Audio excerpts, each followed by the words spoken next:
Introducing Royal Caribbean's newest ship, Icon of the Seas, the ultimate family vacation. The ultimate 6 slides, 8 neighborhoods, 0 compromise vacation. The ultimate never done that, can't wait to do it vacation. The ultimate chillin' by a different pool every day of the week vacation. This is the Icon of vacations. Icon of the Seas, arriving in 2024. Book today. Come seek the Royal Caribbean. Ships Registry, Bahamas. Hi, buddy. Yeah, my buddy. That's my buddy. My buddy and me. Yeah. Oh, we're singing on the show now? That's what we're doing?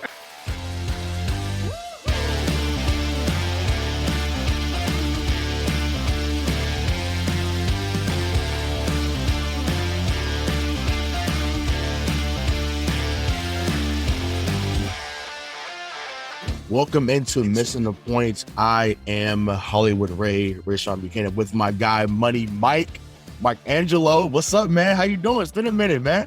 I was going to say, it's been a long time, my friend. I think the last time we were on was after we beat the Bills in Buffalo, right? That was the last time you were on the show? Yeah, everything went downhill essentially for us since then, man. Yeah, so. I was going to say, shit falls apart, but we're not on the air, I guess. Yeah, or I thought, Joe got on me because I thought I felt like a loss, and it did, because it's just like you had to dominate the opponent. We talked about that when we all came together the following week, but yeah, that was rough. But we're past that, past the home. There was a really, really, really great football this last weekend, so we're going to get into that. So let's just jump right into that. So what were your thoughts after divisional weekend? I mean, honestly, I walked away from last weekend thinking two things. One, I was still right about the Titans and that team. And Brady, at 44 years old, orchestrated one of the best comebacks. If he had never done what he did before in his career, one of the best comebacks that I'd ever seen. And just his dumbass head coach screwed him. But I think right about the Titans, right about Aaron Rodgers, and we still know who Tom Brady is. So those are my takeaways. Obviously, I thought that the Bengals, I think that's the story. That's a great story.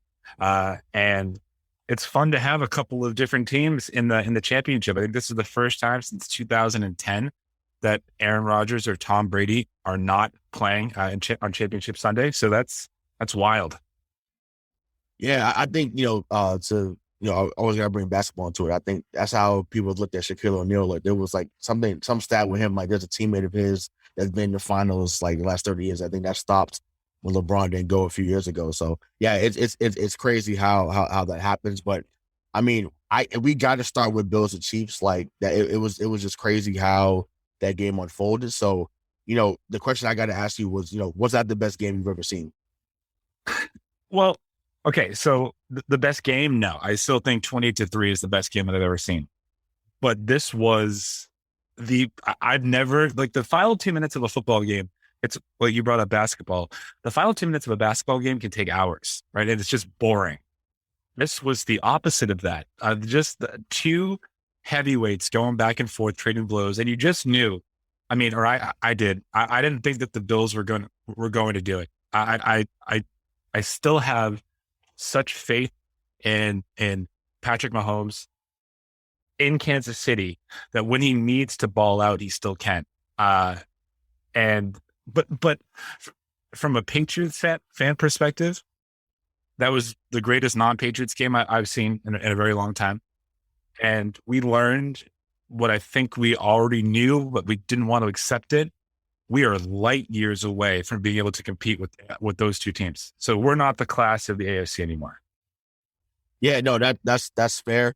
Yeah, and like you said, as a Pats fan, like we have to come out that prism, because obviously we've seen so many great games in this fan base the last 20 years. Even before them, there was some great games, obviously. But yeah, I mean, listen, to go back and forth like that, Josh Allen was sensational. Like I said, I gotta be on that soapbox. Me and Craig talked about this when we started the show.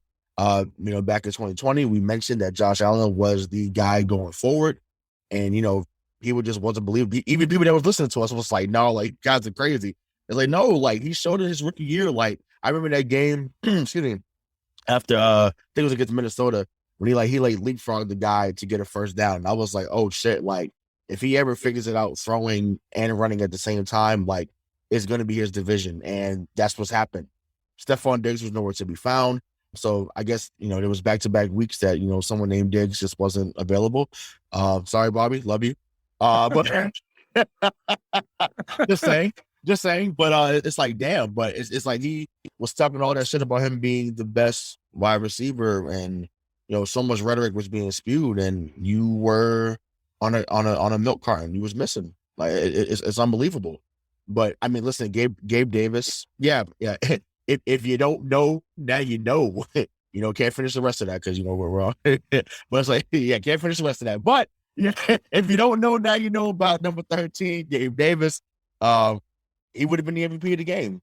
But it's funny, the number 13 ended up playing a significant part of it. Anyways, it just wasn't that number 13. But speaking of that, because it only took 13 seconds for them to get into overtime, which is fucking insane.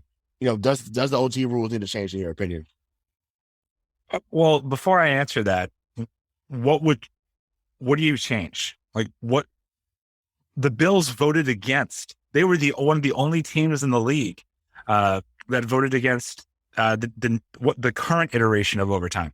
Mm-hmm. So now they're going to cry because the change that they didn't even want, to make it more fair for overtime. It's now not fair for them.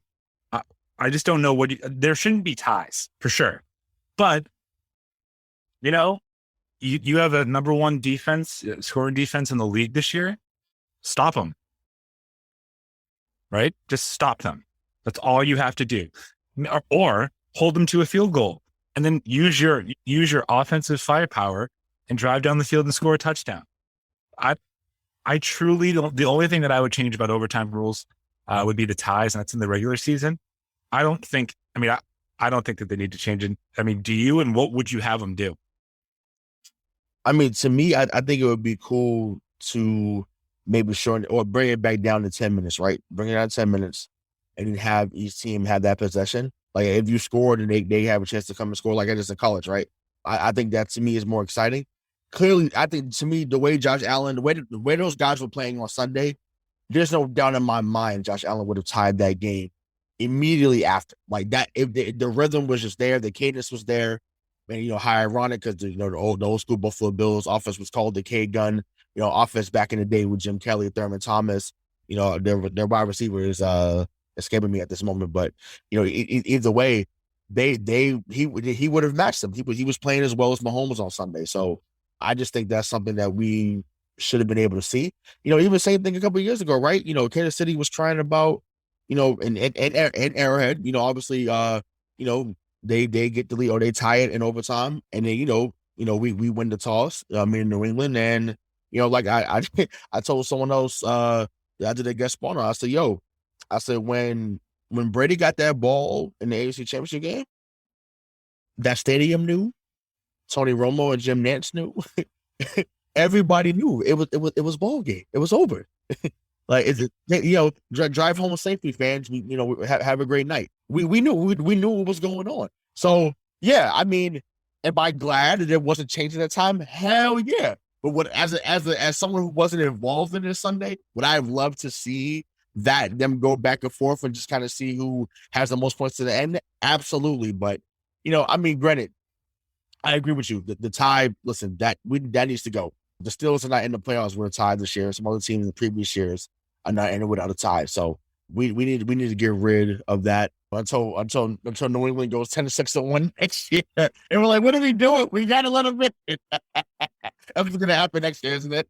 What you could do though to make it a little bit more interesting and to put some more game planning in it is, what if the winner of the coin toss at the beginning of the game gets to also decide if they're going to, do they want to receive the ball to start the game, or do they want to receive the ball to start overtime? Like, assuming that it goes there, like it's already been decided. So now there's game planning. And I think because we can't just say, oh, well, we're just going to play until both teams have a chance to score a touchdown. Like you really can't do that. Right. But yes, regular season overtime rules need to change.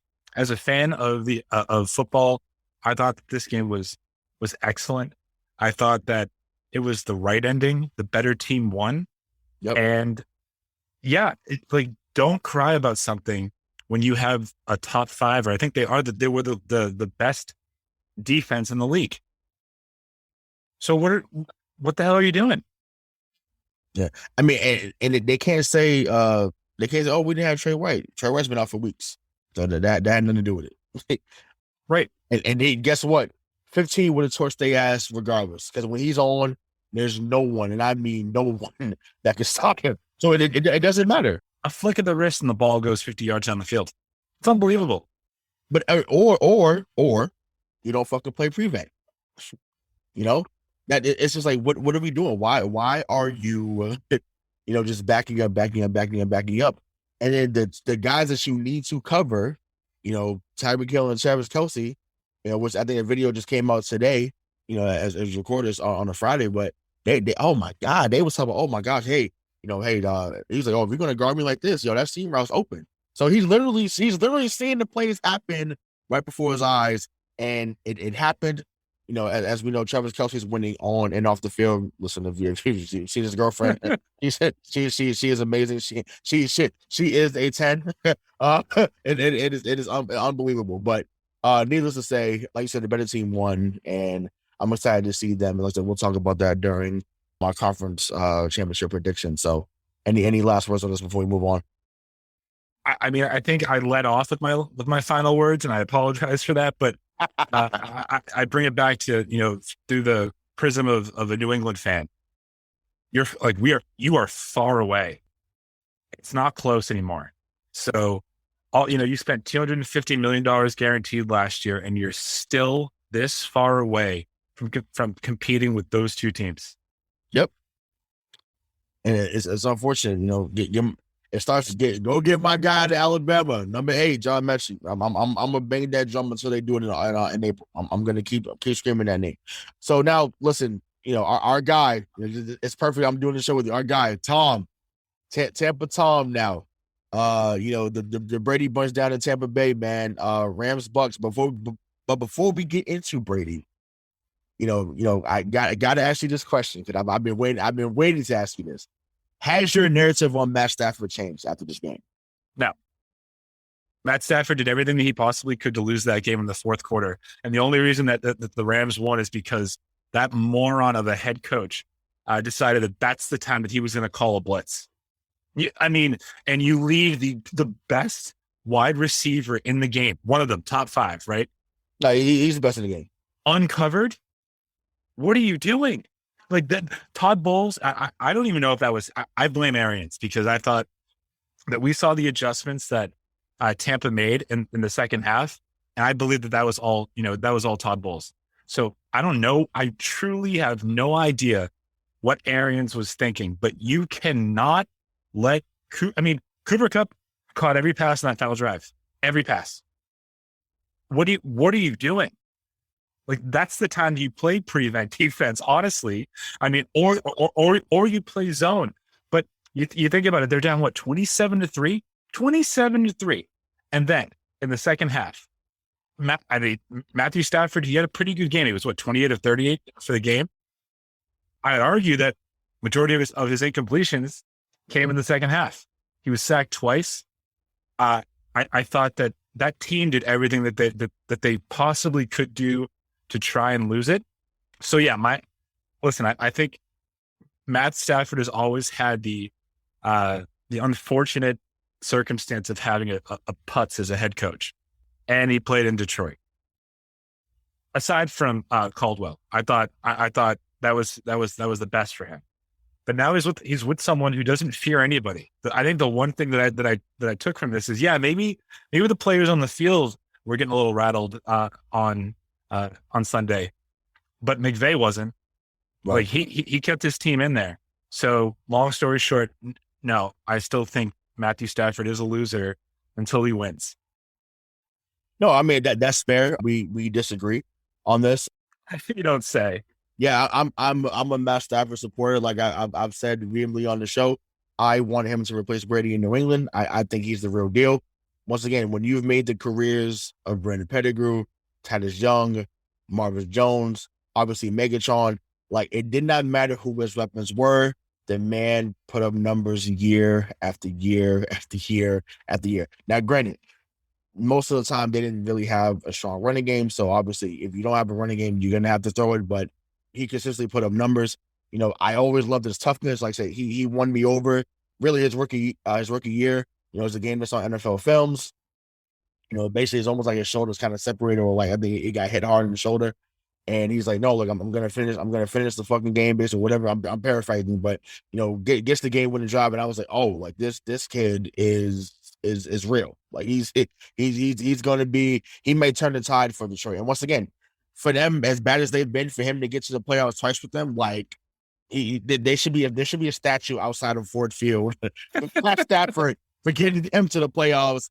You know, twice in his career over there. So I will say before you move on from Stafford, though, like I understand, like when I say things like this, people will be like, well, you know, we played for a bad team. I get that. I understand that. I think in his history in Detroit, Matthew Stafford felt like he had to play 10 levels above where he was at that time. So he opened himself up to making more mistakes, because in reality, it was him and Megatron. It was him and Golden Tate. It was him and whoever was next.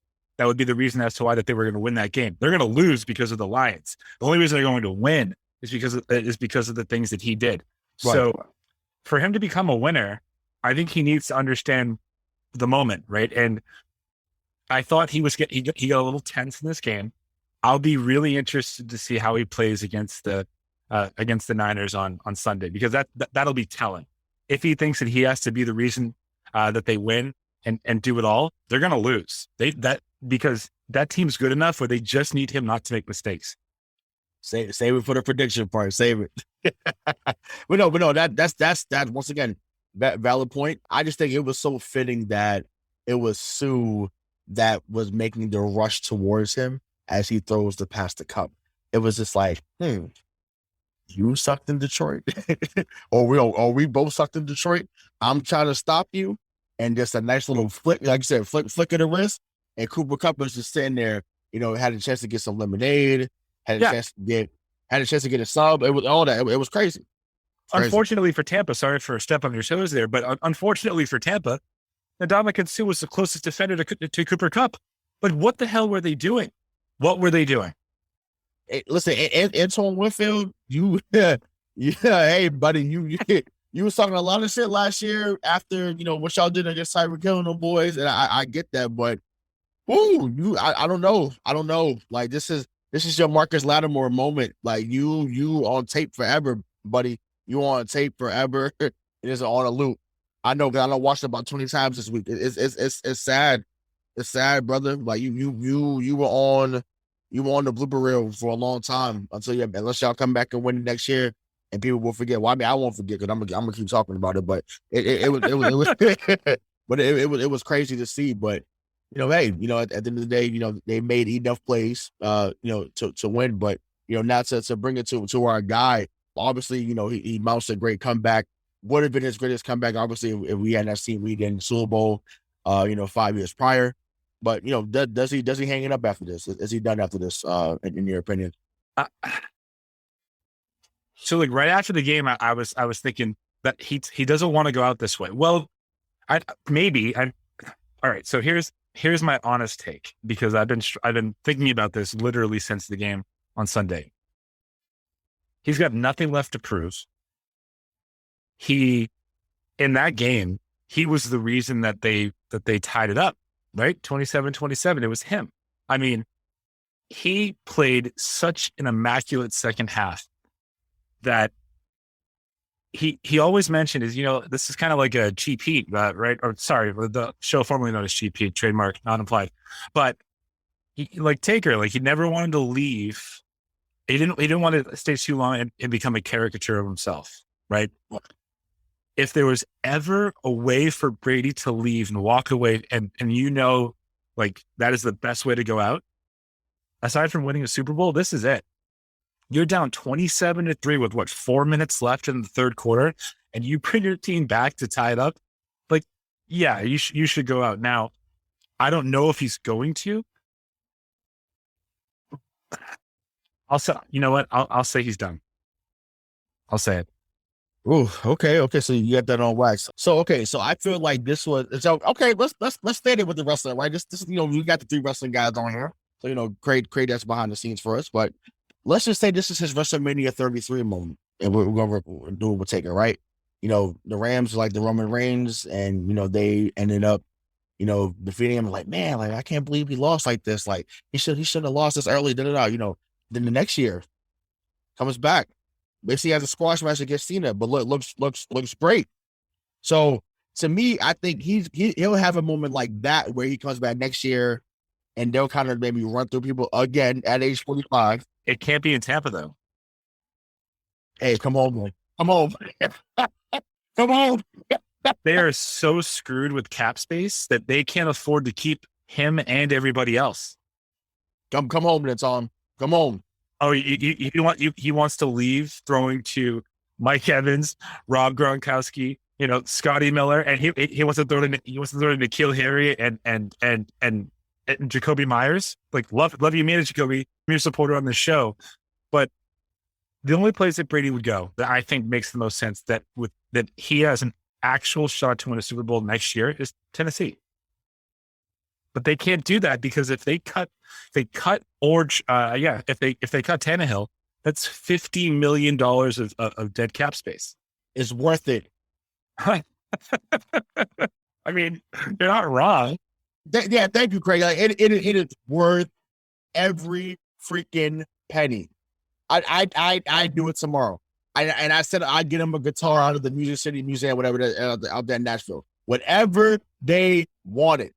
See you later. You get a signed autograph from Dolly Parton. Whatever you want, I'm making it happen today.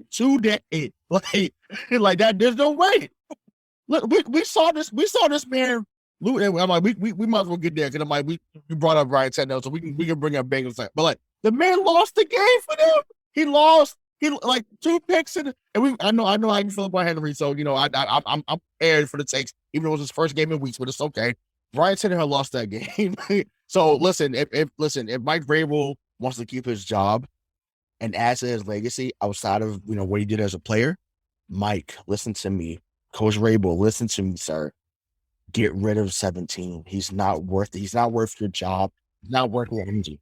In his defense, he didn't shell out the $60 million or whatever, $120 million that for him. That was the GM. That was a bad signing. Now, in their defense, though, see, this is the thing that happens with Ryan Tannehill. He lulls you into this false sense of security. He has a great year, one great year where he limits his mistakes. And you're like, whoa, this is who he should have been coming out of college. Like, this is who we thought he was going to be. Yeah, wide receiver. Then he gets paid, and you're like, oh, I can throw? Yeah, I'm just going to throw it everywhere. And he just throws up all over himself. Not in a good way either. It's embarrassing.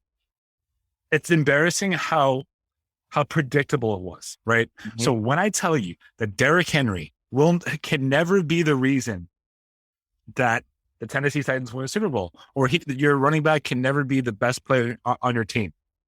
I know that you can point to Marshall Faulk in 1999, right? I get it. Kurt Warner was wheeling and dealing that year. However, if you have, just to tie this all back, it's like a Joe rabbit hole. To tie this all back, if you have the ability to bring Tom Brady into Tennessee, you can let Derrick Henry run wild because you know that when you have to throw, the guy that needs to throw it knows where to throw it, can get it there, and won't make a stupid decision. Ooh, AJ and Julio. Oof. Ooh. Ooh. At 44, he'll be 45. Did you see the way he was throwing the ball on Sunday? Yeah. Listen, if we're going to be just a 1% objective, he was shaky in the first half, and that led to them being smacked. So let's put that out there too. We're going to give the credit where it's due. Like they didn't win the game, they still lost. So he had to play an immaculate second half because the first half wasn't. It was subpar. It was subpar. He had to, and he did. Oh yeah, no, for sure. That's what he always does. Like, I couldn't believe all the text I was getting, like, and I'm getting tagged and stuff like, yo, like, your boy is washed, he's this, he's that. And I'm like, just like Stephen A, give it time. Just give it time. he's going to get the job done. He always does. In the words of Big Daddy Kane, I get the job done. I work, baby. Like that's what he does. That's what that man does. He puts in work. But needless to say, my final word on that. Listen, man, get Tannehill out of there. Get Tannehill out of there. I would shut the thing. I mean, if I'm Derrick Henry, I'm driving Tannehill to the airport immediately. If that's the case, immediately saying and shaking his hand, saying, "Hey, brother, it's been real. We had some great moments, but it's see you later." Well, but it's wild. But you didn't answer. Is Brady done? No, he's coming back. He's back.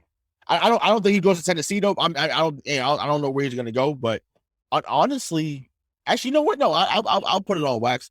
I think he replaces Jimmy G in San Francisco.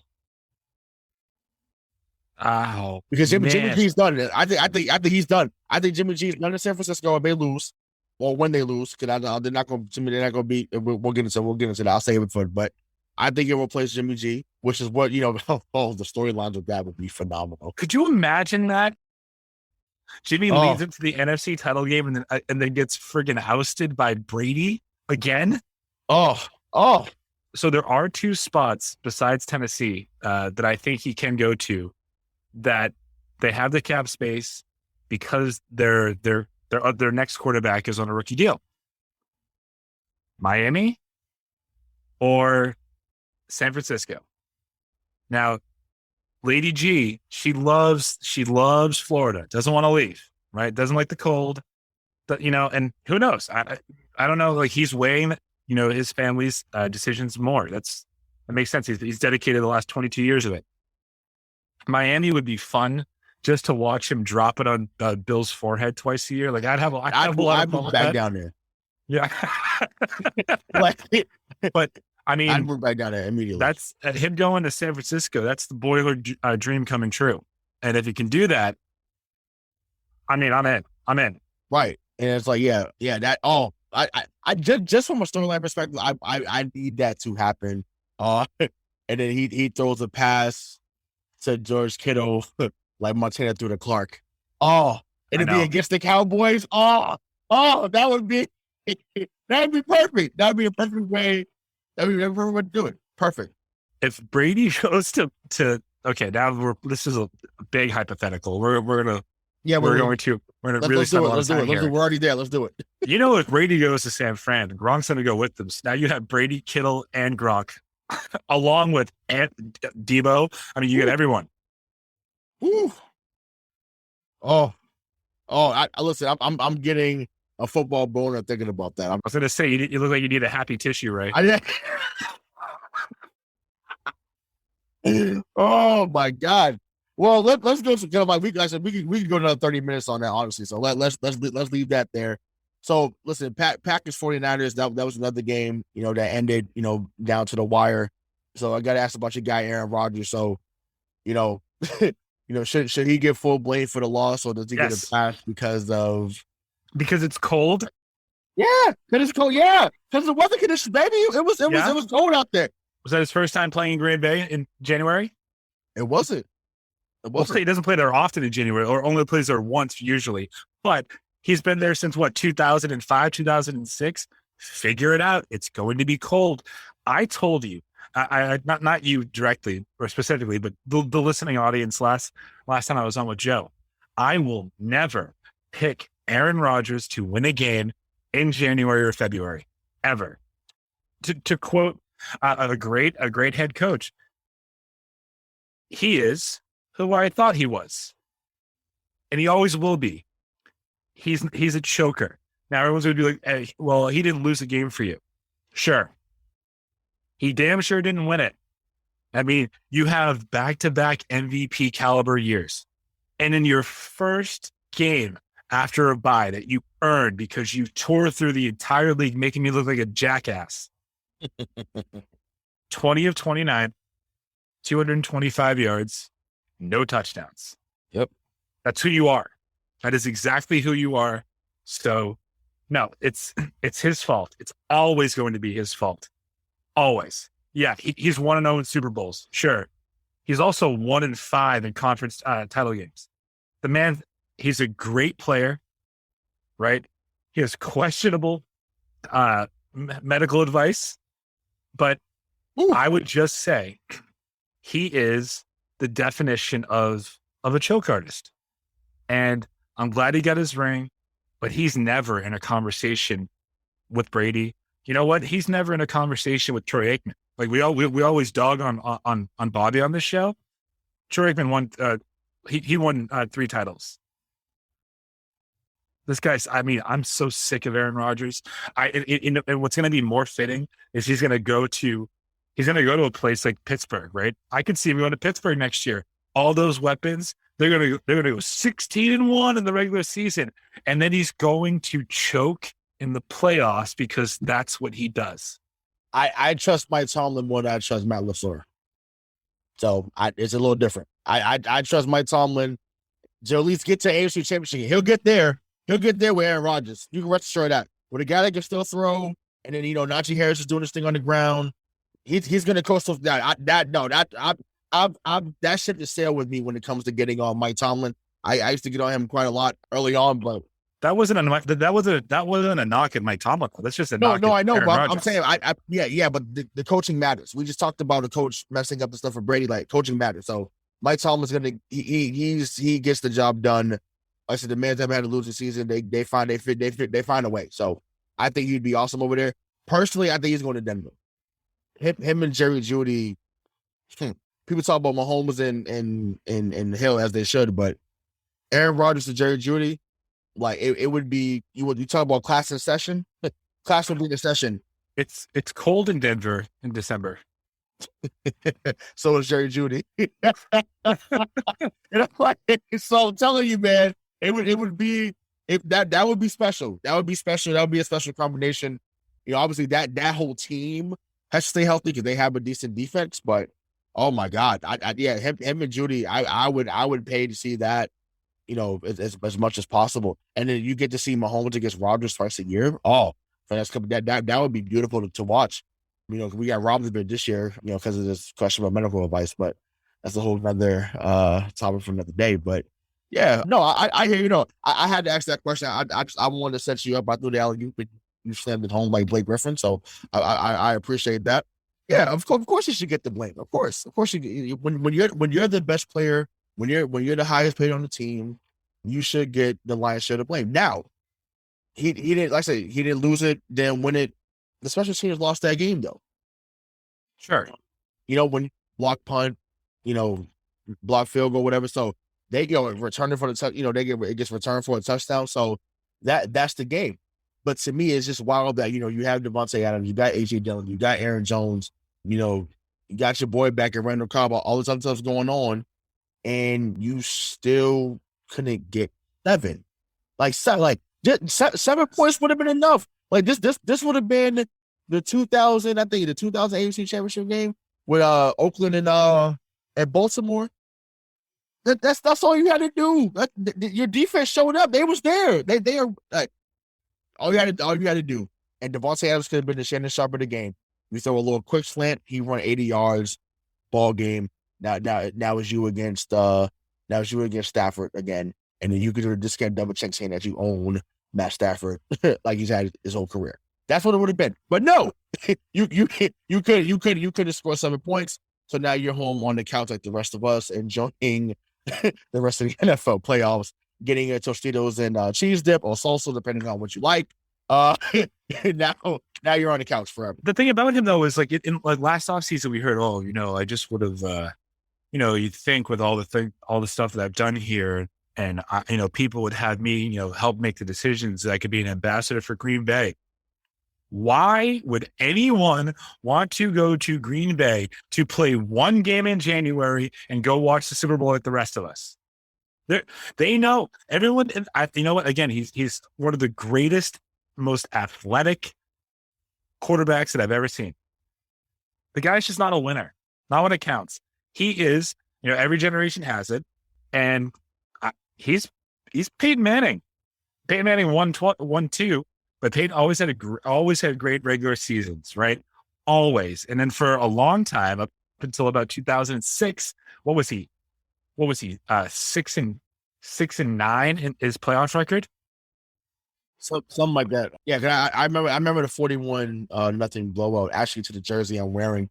This is a New York Titans old school Jets jersey here, and this guy Chad Pennington outplayed Peyton Manning on ABC. I'll never forget it. I was like, wow, this is 41 nothing. I said, wow, Peyton Manning offense scores nothing. Yeah. I just know that, over the last couple of weeks, there's been a lot of talk again by Rodgers that, he does or he doesn't do certain things because he could be allergic to one of the ingredients. The only ingredient that man is allergic to is fucking winning when it matters. What a line. Love it. Love it. Soundbite, baby. I love it. I love it. I love it. I love it. Well, let's talk about the team that won, and that's San Francisco. So, are they for real in your mind? Yeah, I think that offense. So, two things that worry me about San Francisco. Number one, I do think that Shanahan is a little too cute with the offense, right? Mm-hmm. I think sometimes the moment does get a little too big for him, and he tries to outthink everyone in every scheme instead of doing the simple thing. That being said, because of how dynamic Deebo Samuel is, because of how the emergence of what I think in the playoffs of Elijah Mitchell, you always have George Kittle. Jimmy G doesn't need to be a hero. Again, he just needs to not lose you the game. I mean, and by God, he tried in Dallas. He tried a little less in Green Bay, but he didn't play well. He didn't play great. I do think that they're for real. When you say for real, do I think that they could win the Super Bowl this year? Because I don't think that. But I do think that they could be the 2000 New York Giants. Yeah, that team won though. 2000 New York Giants. Wow! You think they would get beat 35-7? Wow. Yeah. Okay. I mean, that's. I mean, but they can run. I think a little bit better than that team. I don't remember too much about that team. I remember young Tiki Barber. I think was Kerry Collins that guy back then? Kerry Collins, sure was. And as Chris Berman would say, a Marty well-dressed tumor. That's right. Oh man, shout out to Chris Berman. But no, that's possible. That's possible. They show up there and then they just get shellacked once they get there. But I mean, I think they're definitely for real. I think to me they are closer to what we saw from the later Giants teams in the 2000s, not necessarily the 2000 team, but who knows? They've already beat LA twice, so we'll get into that. But yeah, I mean, I think they're definitely legit, and I think Shanahan tries to get cute with the offense because I think he feels like he has to. Like you have just the same thing with Josh over here. Like we feel like you have to be creative or more creative, because you don't trust who's behind center. Well, but there's a difference between not trusting a rookie and not trusting the guy that you just paid, again, $100 million for, right? Right. So either he's not the guy, and if he isn't, fine. But I think we both know, I mean, I don't want to speak for you, so I'll just speak for myself. I know that Jimmy G is capable of winning a game where he throws it 30 times. Yeah, I agree. We've seen it. Yeah, we've seen it. I mean, his first game that he played for the Patriots against the Cardinals that year, he showed up. I think Jimmy G does have an inherent winning, polar opposite of who we just spoke about, winning quality to him. So it wouldn't shock me. And it's not a coincidence that 2 out of the last 3 years that Jimmy G has been healthy, they've made the conference title game each of those years, and the Super Bowl. But that's all you and I were trying to say. I think was it Bobby? Who else was defending Jimmy G on the show? I forget, but that's all we were saying. 2017, he gets there. They win their last 5 games with him when he's playing. Like there's just something. There's a presence there. Like just having not having a quarterback is not everything, but not having one is. Like you gotta have somebody. Shout out to Kanye West. I use that line from him. But it's like, it's just like you've got to have someone back there that the players say, okay, you know what? If I need a drive, if I need to play on 3rd and 7, I trust this guy to get it done. And I remember even the Saints game a few years ago when they went to the title. I mean to the Super Bowl. They put up 45, I think, in New Orleans. He was throwing that pigskin all over the field, all up and down. Bourbon Street. So he was getting whatever he wanted. So when he's on and he's locked in, he's as good as anybody. And like I said, we're going to find out soon. But yeah, I mean, like I said, to answer my own question, yes, I believe they're for real. And I think they can get into, the Super Bowl. So any last words before we move on to the last game, and then we'll get to the predictions? No, I think I said all I need to say about AR-12. Beautiful. Well, let's talk about JB9. So Joe Burrow, man, Tiger King, Zog Joe, guy special, man. So, what'd you learn about Burrow after this last weekend? I mean, I think he's a force to be reckoned with in the AFC for a very long time. Now, I think, when we talked about this, in the offseason, we did say that they're probably going to go get Jamar Chase, but they probably should protect him and get alignment. We were wrong about that. They made the right call, and now they need to make sure that they protect him, because this man, there is no moment too big for him. He's proved that. He does have a swagger about him too. Stop telling me that we're underdogs. We're sick of that narrative. I love that. I absolutely love that. And he goes, was he 28 of 37 for 350 yards? And yeah, he threw a pick, but he balled.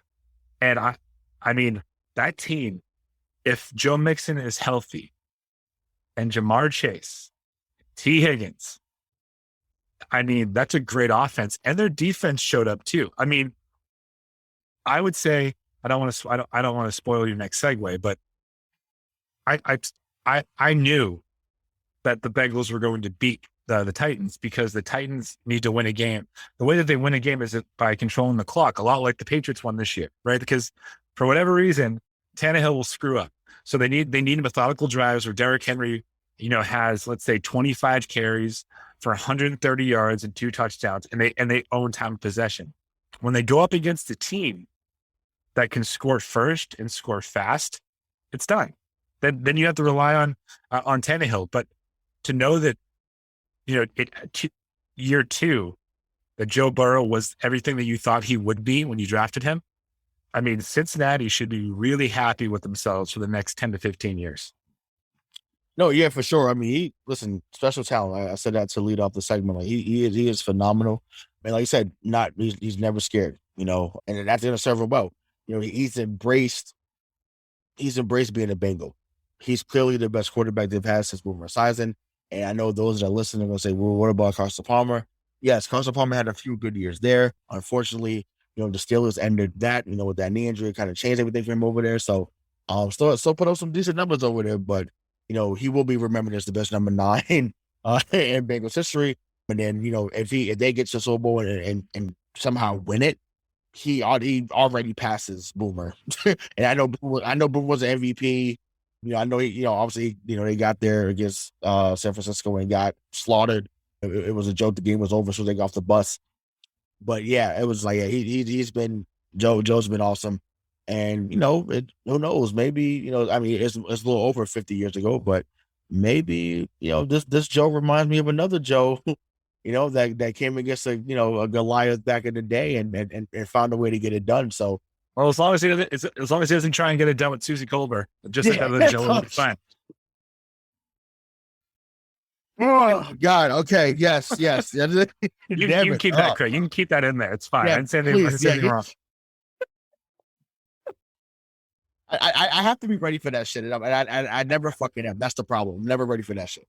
But it's just like, what can we say about the Titans though, man? Like, I mean, because I have on here who they remind you of, but for me, I can only go.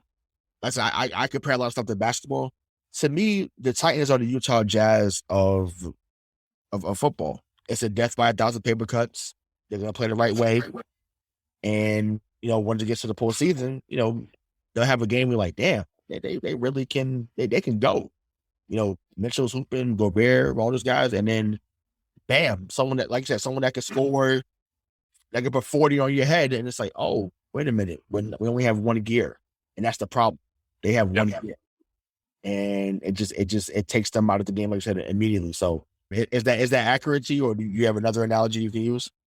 No, I mean, I think that's completely accurate. I'm just trying to figure out like modern day NFL, who I would compare them to, right?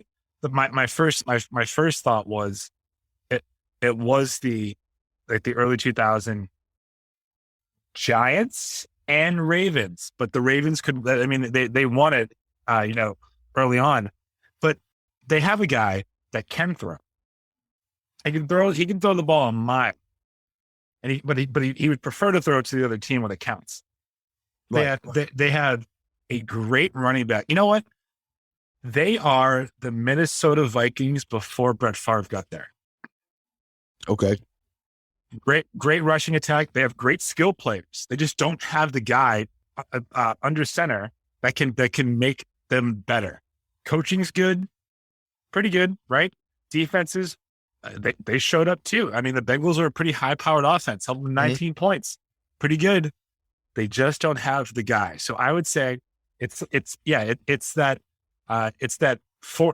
Minnesota Vikings team when AP was running, 2,000-yard seasons, and you had Percy Harvin, and you had Sidney. What the hell was his last name? Sidney Rice. Yeah, Sidney Rice, and like you just couldn't do it. I think that's them. Yeah, no, that's even a better comparison for those that don't follow basketball. Like I just always think about that. But yeah, my analogy was good. Your analogy is good, and yeah, they're just a team that let's say they really are a QB away from getting something done. So who knows? Maybe I say it's Brady next year. Maybe it's someone else. Who knows? Maybe it's Jimmy G. Who knows? Maybe Jimmy G goes over there. I think that would be that. I think that would, actually, you know what? That would be pretty cool too. It'd be pretty cool to see Jimmy G in a Tennessee uniform. That'd be awesome. I mean, not only has he killed their playoff chances in the last couple of years by playing, but he's such an anchor to that team. Tannehill, that contract, that's real money. That isn't Kappa's crap Felger shit. This is real $50 million you're on the hook. And if you cut him, you can't get out of that. So based on how he's played, what team would take him? What team needs a quarterback so desperately that they would take Ryan Tannehill's contract? Houston. No, they got a problem. I mean, they still don't. Yeah. What up? Yeah, they do have a problem, but I don't know, man. Jalen Mills is fine. He's fine. Oh no, Davis Mills. Davis Mills. Sorry, yeah, Davis. I might. Yeah, no, yeah, but. Yeah, no, the Jalen that's down there in Houston is doing it, but he's playing really well in basketball. But no, yeah, Davis Mills, yeah, but no, I got you. But no, Davis Mills, yeah, he did okay, but it was fine. To me, I can see them saying, hey, won't you come on down here and do X, Y? I can totally see them doing that. But I will say this before we get into our predictions.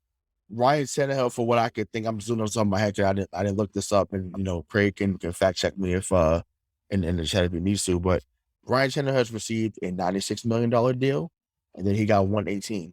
So quick math, that's $214 million. Yeah, feels right. That's been signed to him. Yeah, it feels right, but it's very wrong. It's very wrong. Well, listen.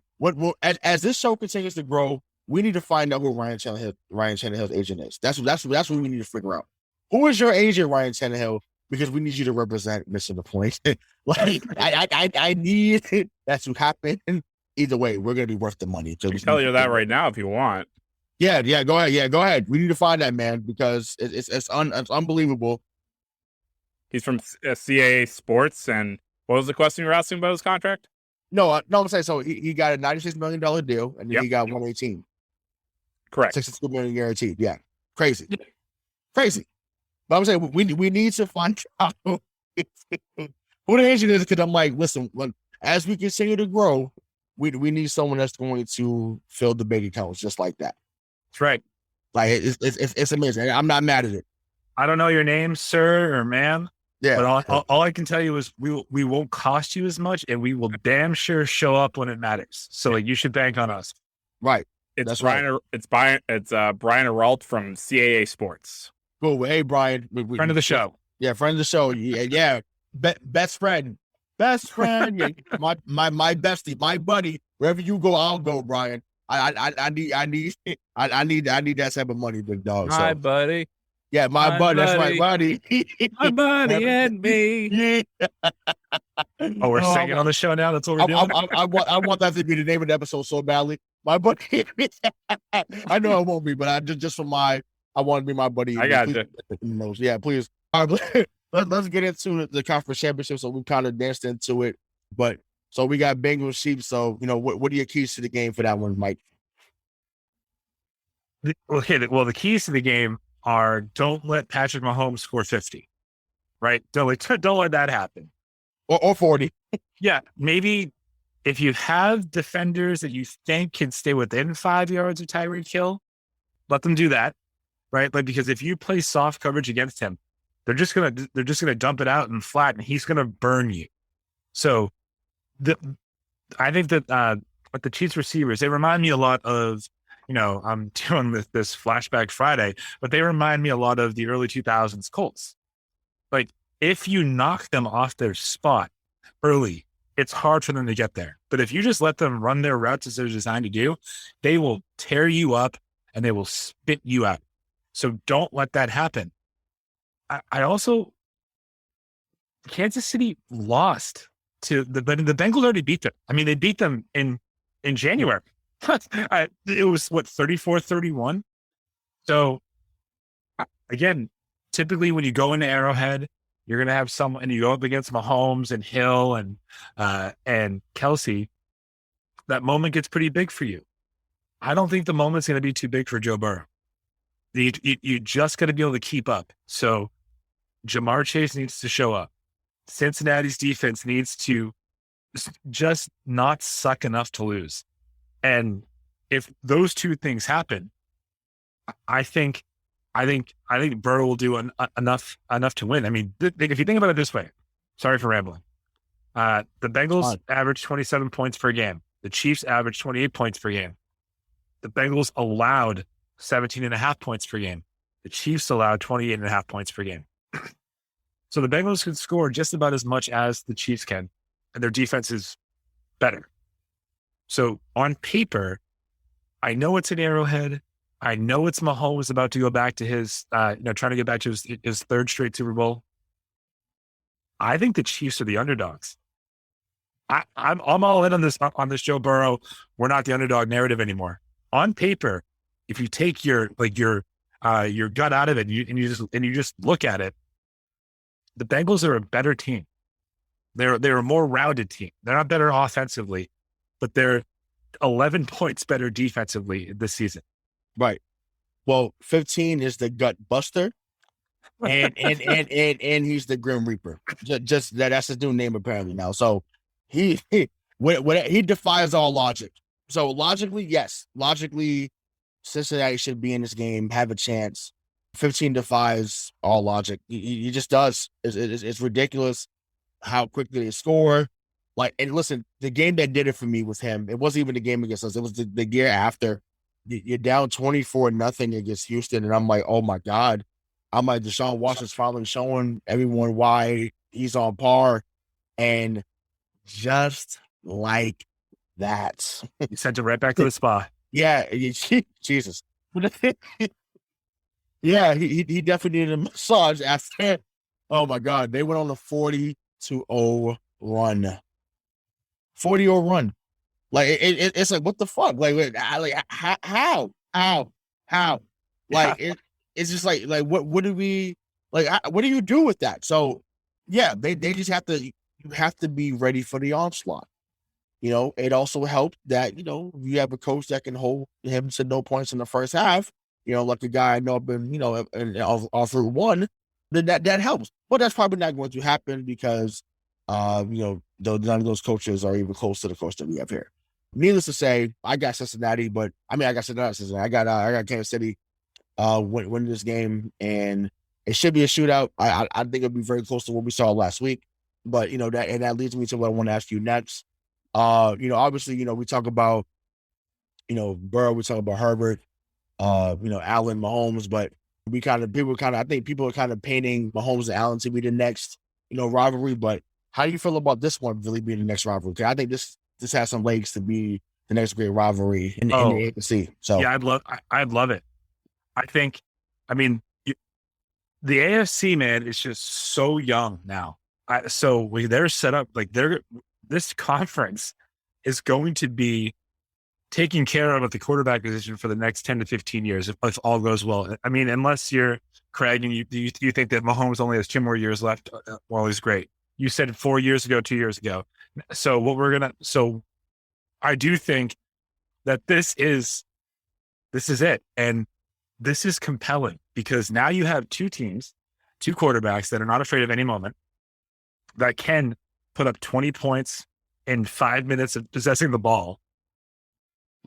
But I know I might sound crazy. I really think that Cincinnati's better. I think that their defense is better. And I think if the Honey Badger isn't 100% healthy in this game, we're going to know early. Because I think the Tiger King is going to go after him. He's just going to target where he is or where he should have been. Yeah, little LSU crime there. I'm here for it. Yeah, but in terms of this being the rivalry, yeah, I mean, no, but to me, the guy I'm going at on that defense is 49. Who was Sorensen? The AKA the wannabe Jason Sehorn. There's a name drop for you. But that's the guy to go after. He sucks. He fucking blows. I'd go at him all night long. So whoever you want to listen, you want to put him on Chase. I'm praying they put him on Chase. I'm praying because it's going to be a problem. All capital letters for Sorensen if that's the case. So they better bring over the top help. They better bring the National Guard. Whatever they need to do to help Daniel help that man out on Sunday night. It's going to be a problem. So Spags better blitz all night. That's what he does. That's his specialty. He better blitz that motherfucker all night long. If not, you go home, Roger. You're going home. Go home, buddy. Yeah. If you don't get to him, it's gonna be a wrap. So they got to figure that part out. But I'm excited to see. But I'm gonna go Chiefs 30, Bengals 27. So I think that it's gonna be awesome. I think the Chiefs. I think the Bengals are gonna win. But if the Chiefs score more than 24 points, you're gonna win the game. That's the key. Because if you can hold the Chiefs to less than 24 points, I think you have a real shot of winning that game because your offense can put up that. If it turns into a track meet, I'll bet on the horse that we've seen and that has won so far. But I really want to pick the Bengals because when was the last time in our lifetime that you could say and maybe even think about it a little bit? I know that you disagree with me right now, but the Bengals have a pretty good chance to win this game. No, I think they have a shot. I'm not sure that they're going to win it. I'm saying, but just think about that. When's the last time we could say we've never been able to say that? No, not a lifetime. No, never. And like I said, everyone here, well, except for me, was born in the late '80s. So yeah, they were really good in the '80s, the whole decade too, not just a couple of years. They was good. So Anthony Munoz, Chris Collinsworth, who now works on NBC, I had played for them. Obviously Boomer Esiason. So they had some Hall of Famers on that team. Yeah, for sure. For sure. But yeah.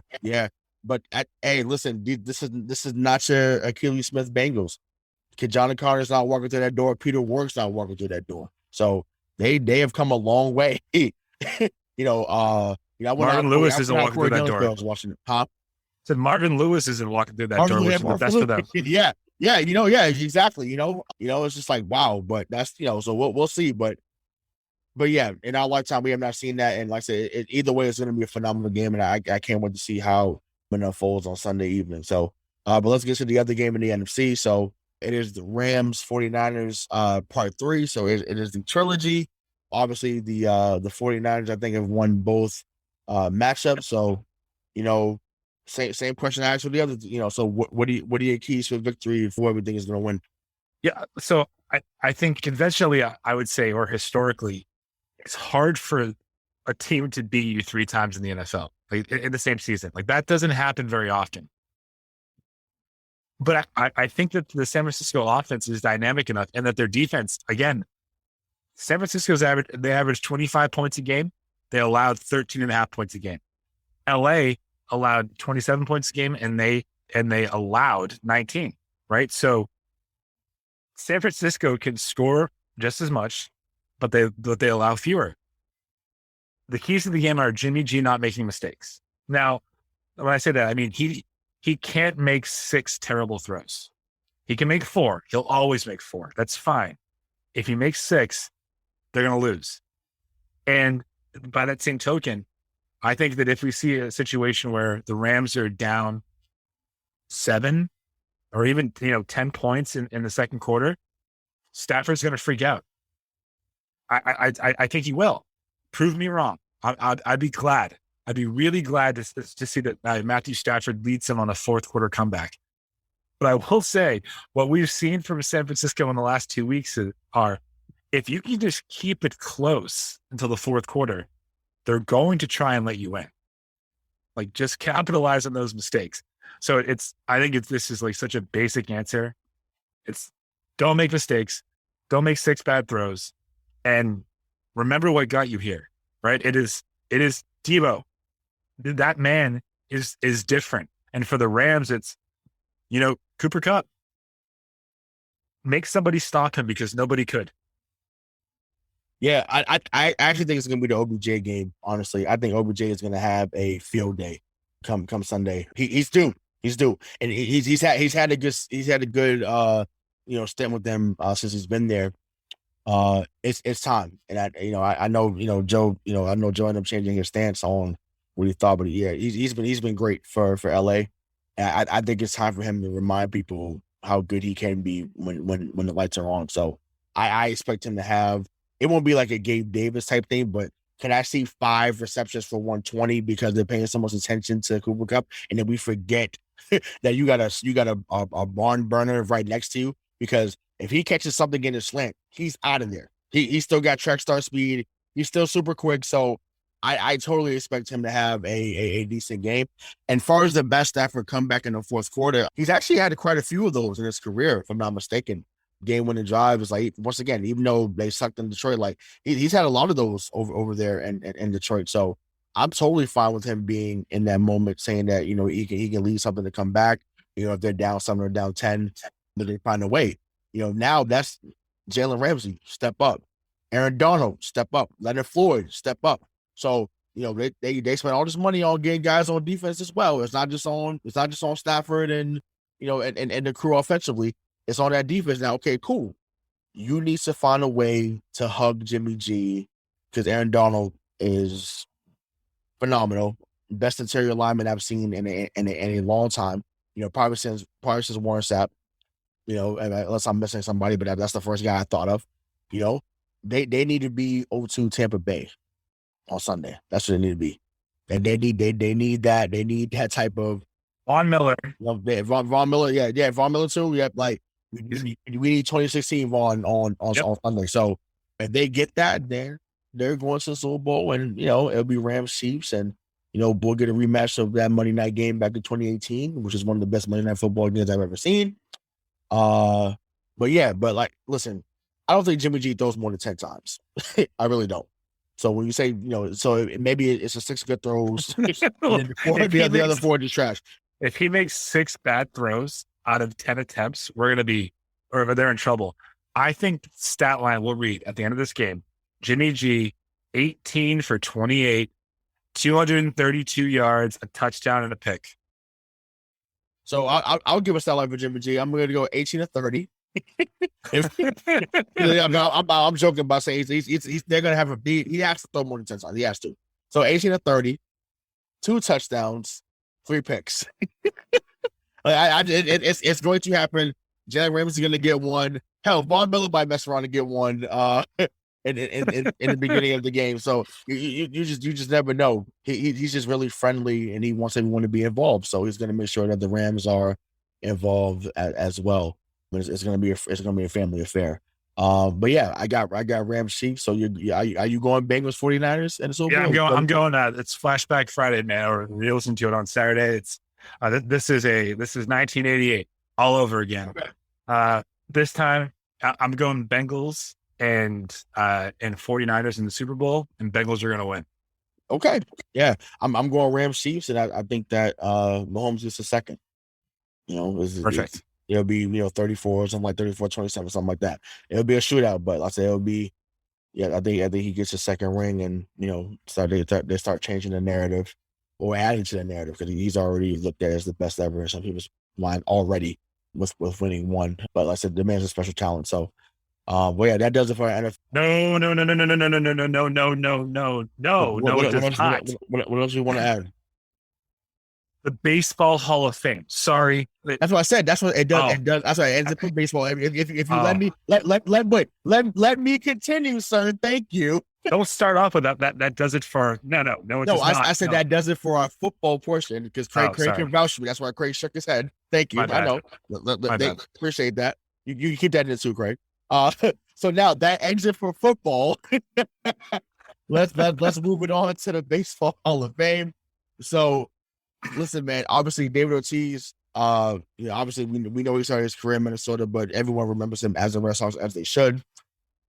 Was David Ortiz deserving of this Hall of Fame bid, in your opinion? Yes. Yep. I think when you think about David Ortiz and what he did for the Red Sox, and during a time when they hadn't won in 86 years, they were known as chokers in the playoffs. That 2004, I mean, it's still go back and listen to the rewrap, show notes. Like, that is one of the most beautiful postseasons that I've ever seen in my life. So yes, David Ortiz deserves to be in the Hall of Fame. Yeah, no, I mean, listen, I've said this before, like off the air to people. People kind of look at me like I'm crazy. To me, David Ortiz means more to Boston than Tom Brady. And I'm like, I know, as some may shake their head, some people are shaking their head right now, and that's okay. 04, once again, like you said, show notes, right? That championship, I mean, the hunger that was in this city after losing in 03, like I said, we don't have to set the scene. You guys listen to this. You guys know us. You're 20,000 strong with us right now already. You guys have already listened to it. You guys know what it is. Time after time again, the man came through in the postseason. He is to me a top 5 postseason performer that I've seen in my lifetime. Granted, there's other guys that have done different things like Reggie Jackson, and I get that, but for my money, what David Ortiz did from 03 on, like I said, the first hit I remember, obviously he gets the hit off Folk in Game 4 in 03 in the divisional round, gets that ground rule double with the wonderful Joe Morgan, God rest his soul, and John Miller, making that call like that's iconic. The home run over in right field in Game 4. It's like there's just so many moments you can go to and think of, with him, that he's well deserving. So, but obviously, there's always people that feel that people get snubbed, or in this case, this is really the biggest sum really ever. So you kind of know where I'm going with this on this one. So obviously, Roger Clemens, who was a former Red Sox, and then Barry Bonds, who is currently the all-time home run leader. What were your thoughts about them not getting in? And does the voting need to change, in your opinion? Yeah, I think it's absolutely embarrassing. And baseball writers, BBWA, like whatever the hell acronym you want to give yourself.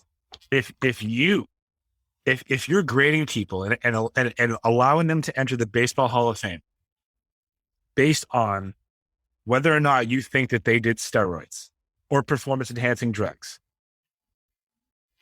David Ortiz never tested positive for PEDs. Barry Bonds never tested positive for PEDs. Roger Clemens never tested positive for PEDs. Out of those 3 people that I just named, and remember, I do believe that Ortiz should be in, is Roger Clemens a Hall of Famer without steroids, pre-steroids? Like, can you draw that line? I can. Yeah, from 86 to 96 in his career in Boston, absolutely. Yeah. Great. Is Barry Bonds a Hall of Famer without steroids? Yeah, but his career in Pittsburgh was more than enough. Absolutely. Absolutely. Is David Ortiz a Hall of Famer without steroids? Yeah. You sure? Yeah, I'm sure. Not. I think he benefited the most from that. I think, I think he used them. I think Manny used them. I think that doesn't matter to me. But if that's the reason as to why you're not going to allow players in, and you're keeping players out that had Hall of Fame careers before they started juicing. And again, Barry Bonds looked like, I mean, it's laughable, the difference between 1998 Barry Bonds and 1999 Barry Bonds. Like, we get it. Sure. Maybe don't outlaw something, in Major League Baseball like you did in 1993, and then not test for it. If you don't want people using it, test for it. Oh, and by the way, don't reward two Reuters for saving the game of baseball and glorifying what they did in 1998. So yes, David Ortiz should be in, absolutely, but so should Roger Clemens, so should Barry Bonds. Yep. And they're not, because it's not just about what happens on the field. If you're not nice to the reporters, right, they hold it against you. Right. Now, I said on the show before, I don't think Curt Schilling necessarily is a Hall of Famer, in my opinion, right? That's my opinion. I think he's a postseason Hall of Famer. I think that run with the Diamondbacks, and then again in 2004 with us, that is Hall of Fame material. But he lost 6% of the vote that he got from last year to this year, and he didn't play. So that's strictly just, that's how you feel about his politics, or about him as a person, or his little, when he's out there building shelves in his bomb shelter. Was the man nails in the postseason? Yes. Hell yeah. So tell me what the grading, like, what are we grading them on? Are they nice people? I'm sure that there's a bunch of white guys in the Hall of Fame from the 60s, the 50s, the 30s that probably in today's day and age were not great human beings, and they're in. And Barry Bonds isn't, because he took steroids. Well, let's make it a little more plain. Those guys you was talking about, they was calling Jackie Robinson everything but a child of God, and they're in the Hall of Fame. Yeah. So it's just like, what I'm saying? Like, to me, hell, even Shooter's Joe Jackson, he should be in there. Pete freaking Rose should be in the Hall of Fame. Once again, he helped the game grow. Like, and I said this to somebody the other day.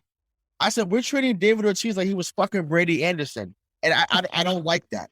I don't fucking like that. Just because Brady Anderson had one great season, and 50 home runs when he was in Baltimore. I get it. But it's just like, don't make it seem like this man was Brady Anderson, or I'm trying to think of some, like, or even a guy that was his teammate for a few years. Like, he's not fucking Josh Reddick. Like, don't disrespect him. Don't do that. Don't do that. Like, and I'm like, I'm sorry. You still, from eye to ball, you still got to hit that motherfucker. And he did that 541 times. Yeah, it's great for 541 times. So great it's for just 23rd all time, dude. Right. So it's just like, come on. So it's just like, I mean, are we serious? And once again, 500 used to be that magic number. It's not as much now because guys are just hitting it. It's ridiculous, but it's like, but 500 used to be that magic number. Yeah. With Eddie Murray and some other guy. Fred McGriff. Yeah, Fred McGriff. Yeah. So, it's like, come on. Here's the thing. Again, yeah, it's ridiculous, man. It's trash.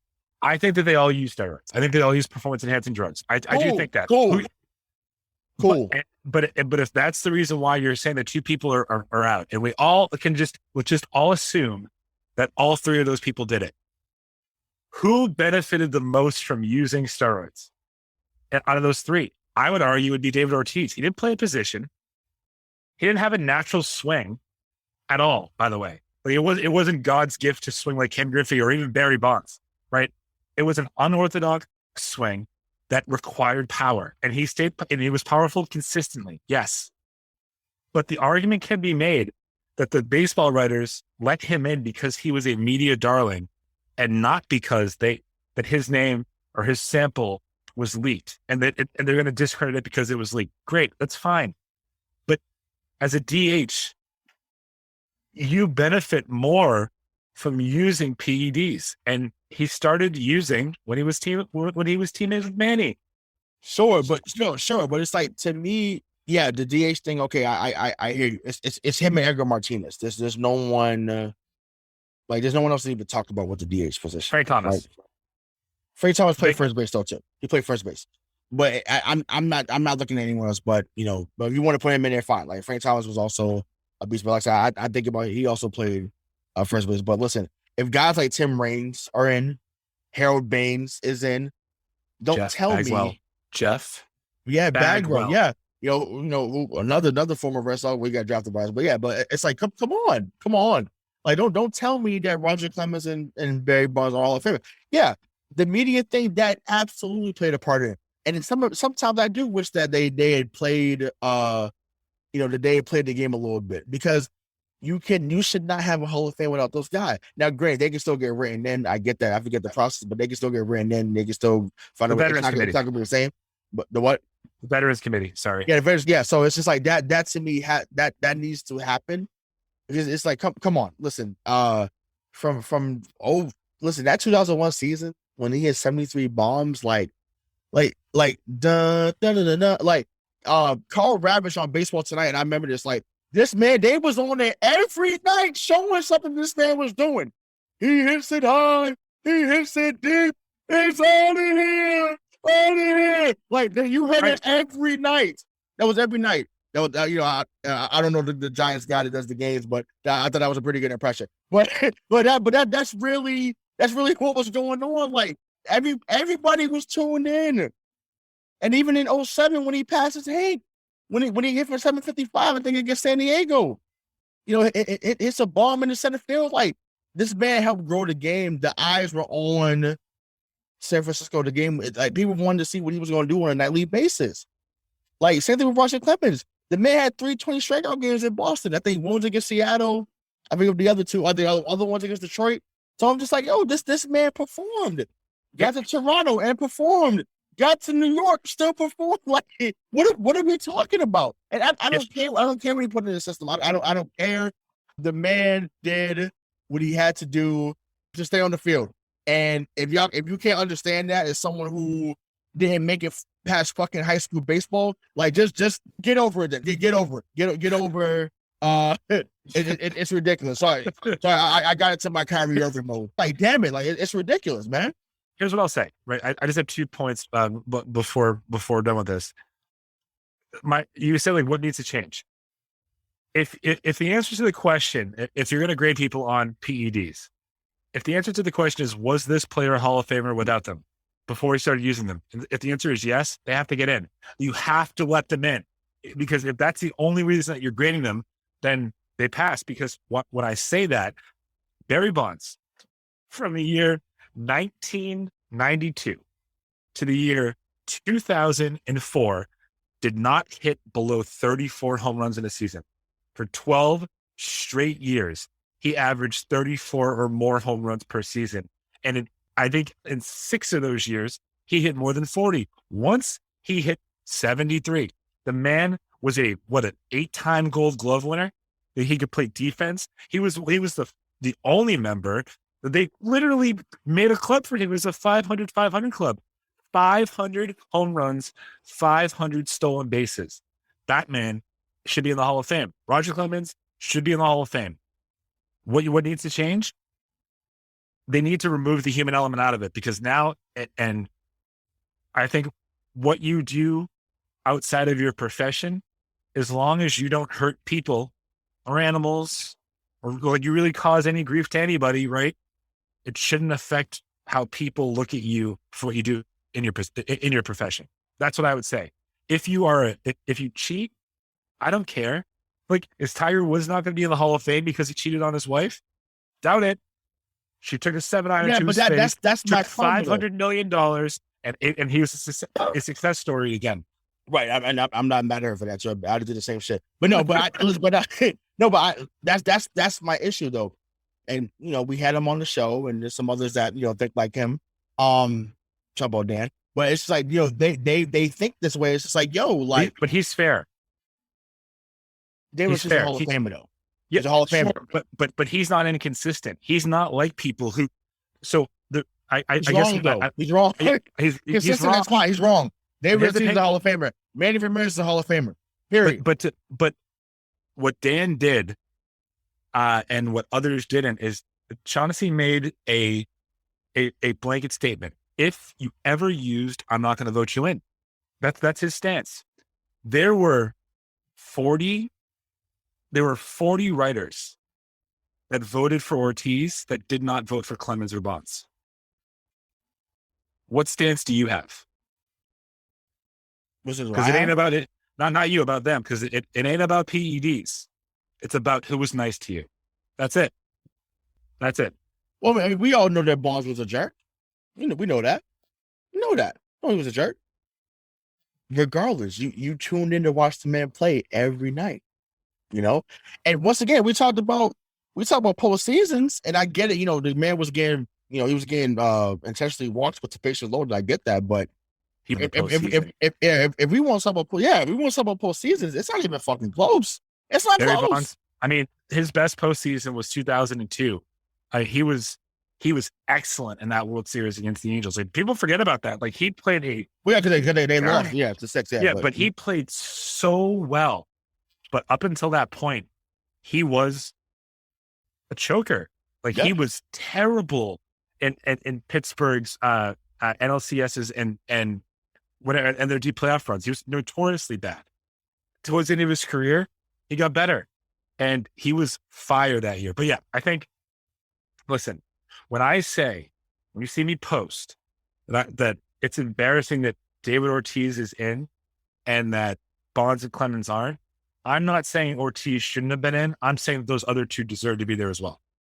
Yeah, and that's how we're ended. So from Money Mike Margangelo, I'm Rayshawn Buchanan. For executive producer Craig D'Alessandro, this has been Missing the Point. We'll see you next time. Peace.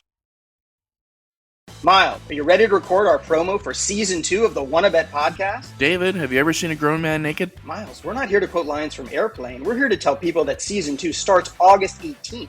But I like Airplane. I know you do, but Wanna Bet is a sports betting podcast. Each week we bet $1,000 on the NFL teams and games that we love. Well, that sounds like fun. It is fun. And last year you picked over 60% of your games correctly. How'd you do? We're not talking about that. We are telling people that they can find us every Friday. So no more movie quotes. Roger. Electricast.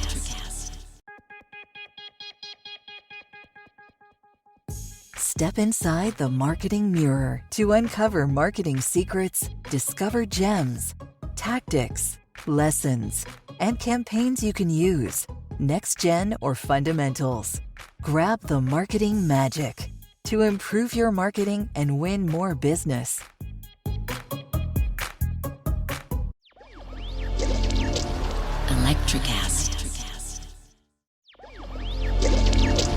Electricast.